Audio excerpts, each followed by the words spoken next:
Brevard, North Carolina. This is where we find VeloGuide Pro Matthew Busche.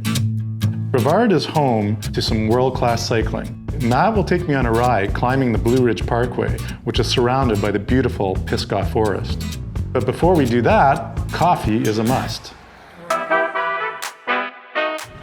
End of March, when the weather starts turning, you come here on a Thursday and then a Friday, Saturday, Sunday. There's cars lined up in every direction from the intersection. This parking lot's completely full. This patio's full. Lines at all the food trucks. Really? I mean, it's a mecca. We don't have a ton of chain restaurants. Yeah. We have good restaurants that survive. My name is Kimberly Roosh. Well, I'm originally from Seattle, Washington. I'm just fascinated with food trucks in general. I'm a foodie, also by trade. Kimberly stocks her truck with locally produced dairy and even knows the cows on a personal level. This is Maybelle, but I renamed her to Cappuccino. Okay. Chino for short. Since we had some climbing ahead of us, Matt suggested some additional fuel for our ride: donuts. Yeah, these donuts are dangerous. Even Paul, our camera guy, couldn't resist. You're actually licking your lips. You can't see, but Paul was licking his lips. He's like Pavlov's dog. You're gonna start salivating next. Yeah. No, those are mine. Okay. I don't know why I'm gonna go for the sugar one first. Classic. Very, very good. Oh my god. Gotta figure out a way how a cyclist can carry these and not like really squish them. Before starting our ride and burning those extra calories, it was time to visit the local bike shop to get set up on my bike.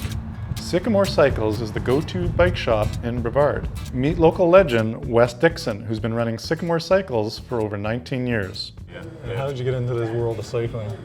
My dad got me into it when I was about 8 or 9 years old. You're always a kid, you're always riding bikes.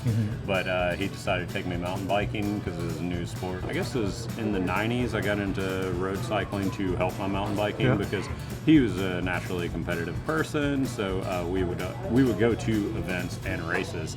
And so I think my first race was in 1988. So you competed? Yeah. And for many years? Or? Yeah, and I still compete today. But did you get to a pro level, or you kept it? I held a pro license. I would not say I'm a professional athlete at any point. I was very, very. Why are you laughing? Pro?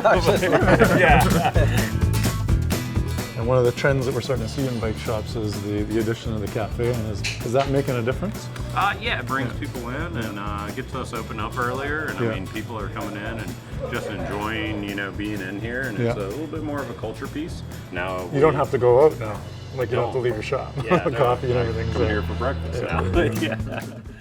I keep thinking I need more than just a few days here, right? Like to explore this area, I need a few weeks. I mean, you got your choices of riding up to the Parkway. You can ride down to South Carolina.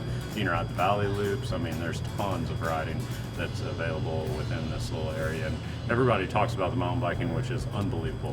No two ways about it. But the road cycling is arguably just as good. It's just not as promoted. I get it. Well, super nice meeting you. Nice meeting you. Great shop, great guy. With bike in hand, it was time to ride.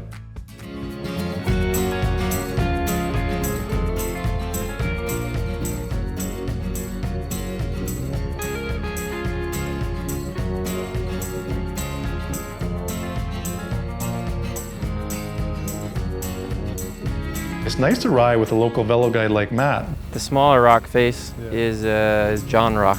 Because he pointed out a lot of cool things that I would have otherwise missed. Matt was able to give me some great local tips. In the winter, they shut this road down, so you can come up here and as long as you watch out for ice, you get through the gate and you're done. It's free reign. After an amazing ride and the donut calories burned, it was time to have some lunch. Matt decided to take me to his family's favorite spot. Muffins here, and Danish here, and cinnamon rolls and sticky buns and strudels. And we make that fresh every morning. Love it with my family, love it at the end of a ride. See, they ride so much that they can come and eat whatever they want and they don't have to worry about it.